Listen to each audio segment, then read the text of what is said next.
வணக்கம். ஜூலை மாத ராசி பலன்கள். இந்த வரிசையில் நம்ம பார்க்குறதுக்கு முன்னாடி உங்களுடைய ராசிக்கான பலன்களையும் உங்களுடைய லக்னத்துக்கான பலன்களையும் சேர்த்து பார்த்துக்கோங்க. ஏன்னா அப்படி பார்க்கும்போது உங்களுக்கு இன்னும் கொஞ்சம் அக்யூரசி கிடைக்கும். ஏன்னா விதிப்பாதி மதிப்பாதி அப்படிங்கிறதுல கோச்சாரத்தின் அடிப்படையில் ராசியிலிருந்து மற்ற கிரகங்கள் எல்லாம் எப்படி இருக்குது அப்படின்னு பார்க்குறது ஒரு பக்கம். அதை தாண்டி லக்னத்திலேருந்து அந்த கிரகங்கள் எந்த பொசிஷனில் இருக்கோ அதையும் பார்த்துக்கிட்டிங்கன்னா, ஸோ உங்களுக்கு இப்போ நீங்கள் ஒரு மேஷ ராசி துலாம் லக்னம் அப்படின்னு வச்சுக்கிட்டிங்கன்னா, மேஷம் துலாம் ரெண்டுக்குமான பலன்களை சேர்த்து பார்த்து ரெண்டையும் கம்பைன் பண்ணி நீங்கள் ஒரு பலன் உங்களுக்கு கிடைக்கும்போது அது இன்னுமே கொஞ்சம் உங்களுக்கு அக்யூரேட்டாக இருக்கும். மூன்றாவது ஒரு ஸ்டெப் இருக்குது. அது உங்களுடைய பிறந்த ஜாதகத்தில் இருக்கிற அந்த இப்போ ஒரு கிரக நகர்வுகள் இருக்கும்போது உங்கள் பிறந்த ஜாதகத்தில் இருக்கிற கிரகத்தின் மேலே இந்த கோச்சார கிரகங்கள் டிரான்சிட் ஆகும்போது இருக்கிற ஒரு பலன்களும் இருக்குது. ஸோ அது அந்த அளவுக்கு போய் துல்லியமாக எடுக்க முடியாதனாலும் இது ஓரளவுக்கு பொது பலன்களாக கண்டிப்பாக ஒரு 90% அக்யூரசி உங்களுக்கு வந்துடும் இதுலேயே. ஸோ ராசிக்கும் லக்னத்துக்கும் சேர்த்து பார்த்துக்கோங்க உங்களுக்கான பலன்கள். நம்ம இப்போ வீடியோக்குள்ளே போகலாம். ஒவ்வொரு ராசிக்குமான ஜூலை மாத ராசி பலன்களை பார்த்துருவோம்.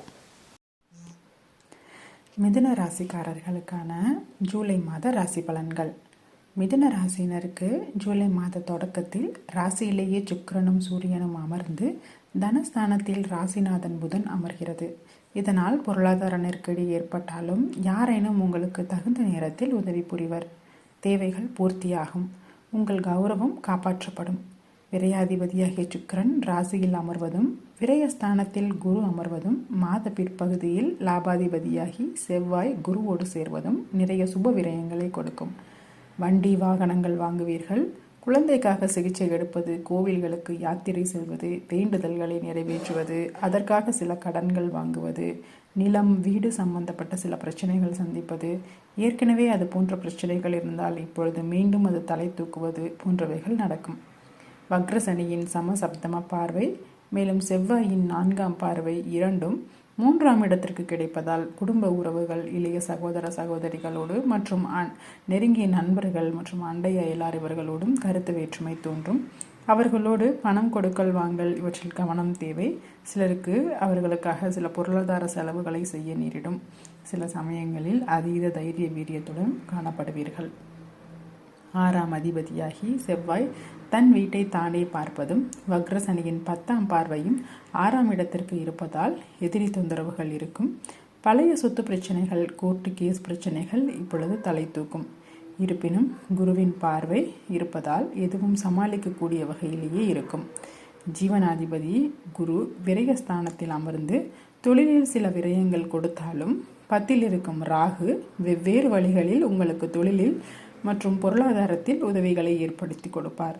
4இல் இருக்கும் கேது தாயாரோடு கருத்து முரண்பாடு அல்லது தாய்வழி சொத்துக்களை பெறுவதில் சிக்கல் இவற்றை அவ்வப்போது கொடுத்து கொண்டிருப்பார். இருப்பினும் குருவின் பார்வை 4இல் இருக்கும் கேதுவிற்கு இருப்பதால் பிரச்சனைகள் அனைத்தும் பனிப்போராக இருக்கும். உள்ளுக்குள் போட்டு புழுங்கிக் கொண்டு இருப்பீர்கள். வாழ்க்கை துணைக்காகவும் நண்பர்களுக்காகவும் சில செலவுகள் செய்ய நேரிடும். அவர்களை அவ்வப்போது கடிந்து கொள்வீர்கள். உத்தியோகத்தில் இருப்பவர்களுக்கு வேறு வேலைக்கு மாறுவதற்கு முயற்சி செய்வீர்கள். உங்கள் சுய ஜாதக தசாபுத்தி நன்றாக இருக்கும் பட்சத்தில் மாறுதல்கள் செய்யலாம். இல்லையெனில் பொறுமை காப்பது நன்று. 9இல் இருக்கும் வக்ரசனி தந்தையோடு கருத்து மோதல், தந்தையை வேலைக்காகவோ படிப்பிற்காகவோ பிரிந்து போதல், சிலருக்கு தந்தையின் உடல் நலனில் பிரச்சனைகள் போன்றவை ஏற்படும். கவனம் அவசியம். மாணவர்கள் படிப்பில் அதிக அக்கறை எடுத்து படிப்பது நல்லது. புதிதாக பள்ளி கல்லூரி மாற்றம் ஏற்படும். அவை சற்று கூடுதல் செலவினை கொடுக்கும். விரும்பிய சீட் மெரிட்டில் கிடைக்காமல் கொஞ்சம் பணம் செலவழித்து வாங்க வேண்டி வரும். வயதானவர்கள் தங்கள் பிள்ளைகளுக்காகவோ தங்களுக்காகவோ ஏற்கனவே இருக்கும் ஒரு சொத்தை விற்று அல்லது கைமாற்றி வேறொரு சொத்தை வாங்குவீர்கள். மொத்தத்தில் மிதுன ராசியினருக்கு இந்த மாதம் சில சுப விரயங்கள் ஏற்படும் மாதமாக அமையும். இதுபோல் ஒவ்வொரு ராசிக்குமான ஜூலை மாத ராசி பலன்கள் தனித்தனி வீடியோவாக அப்லோட் செய்யப்பட்டுள்ளது. மேலும் ராசி பலன்கள், மாத பலன்கள், பயிற்சி பலன்கள் ஒவ்வொரு மாதமும் பெறுவதற்கு சப்ஸ்கிரைப் செய்து கொள்ளுங்கள். அதிகமான நேரம் இதற்காக செலவழித்து நாங்கள் எழுதுவதால் மற்றும் வீடியோவாக மேற்கொள்வதாலும் நிறைய பேருக்கு பயன்படும் வகையில் இதை ஷேர் செய்வதும் உபயோகமாக இருக்கும். நன்றி.